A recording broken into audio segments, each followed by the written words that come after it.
Defend Our Democracy is calling for the electorate to reject the Electoral Amendment Bill. It all comes after MPs voted in support of the bill. 330 votes were cast and 232 MPs voted for and only 98 voted against. There were also 3 members who abstained from voting. Let's unpack this now with Michael Atkins, an election analyst. A very good evening to you. Thank you so much for your time. Civil society has been very vocal in its criticism of the bill, calling for a system in which the electorate directly elects representatives. But,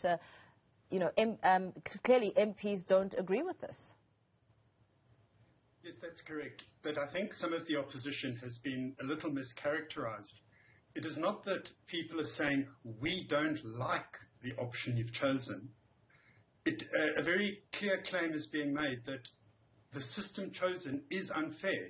It explicitly creates barriers to entry for independent candidates, and it creates built-in numerical advantages for the largest party in any election. So the claim is that the system chosen, while ignoring the preferred constituency model, has brought with it a set of rules and outcomes that would result in unfair elections. So what would this now mean come 2024? Well, essentially, independent candidates, for example, at the National Assembly require nearly twice as many votes as parties do to obtain seats in the National Assembly. But the fact is, people have spoken about the wasted votes where a number of votes cast for independent candidates will not count.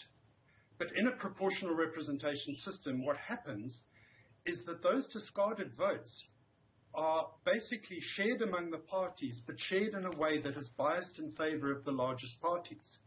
So the smallest parties may or may not gain any benefit from the discarded votes, but the largest parties certainly will, and they would obtain a seat bonus where their seat share is above what their vote share is, which is not viable in a proportional system.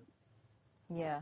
What was a heated debate in the virtual meeting of the House was the ANC and EFF also weighing in on a point which talks about the constituencies for greater accountability and public trust. I mean, that conversation in itself got really broad as the two parties weighed in on it. It's fairly uncontroversial that a local constituency system will tend to create greater accountability among members of parliament. But again, civil society is not saying, oh, we're upset because we didn't get what we wanted. Civil society is saying the system chosen isn't fair, and in the process, a more accountable system has been overlooked. And it was overlooked at a point when it could have been possible, but due to the delays, it landed up where the minister selected an option that, in some sense, he says he had no choice.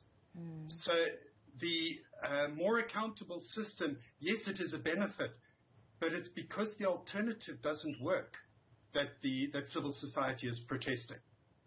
So members of parliament are not currently chosen directly by the public. And what would what role would the bill play within this move, and what impact would it have on the democracy in South Africa?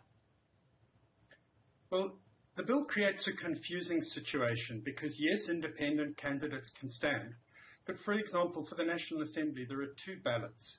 One ballot to elect National Assembly MPs from within a whole province, which can include independent candidates, and another ballot to select members of parliament for the National Assembly from the whole country where only parties are included. Now, people understand the idea of constituencies in local government. We know our wards, and they work well in some places and not well in others. But essentially, this bill has turned a whole province into a constituency. So Gauteng would have 48 MPs. And in effect, that isn't a constituency. It is no more meaningful. And yet we're casting 2 ballots without understanding the purpose of that. So if the bill is signed into being, civil organizations are saying they will consider legally challenging it. How could that process go? And we know that President Cyril Ramaphosa will only, he hasn't signed it off yet, but December 2022 is the 10th of December is the deadline for him to do so. Correct. Only after the President signs the bill into law may parties approach the courts. The aim would be to apply for direct access to the Constitutional Court, because normally one goes through the High Court. Because of the timelines and the pressure of the 2024 election, one hopes that that would be granted. And then civil society bodies are most likely to approach the courts with a number of areas where they say this bill, while complying with the 2020 judgment for independent candidates, contains a number of other areas of unconstitutionality. I've mentioned that independents face a very high barrier to get to the National Assembly. The signature requirements has been a controversial area, and there are several different facets of the bill that contain problems. Yeah, very well. Thank you so much. Let's leave it there for now. That was election analyst Michael Atkins giving us a breakdown of what is at stake as civil society organizations are calling on the country to reject the Electoral Amendment Bill.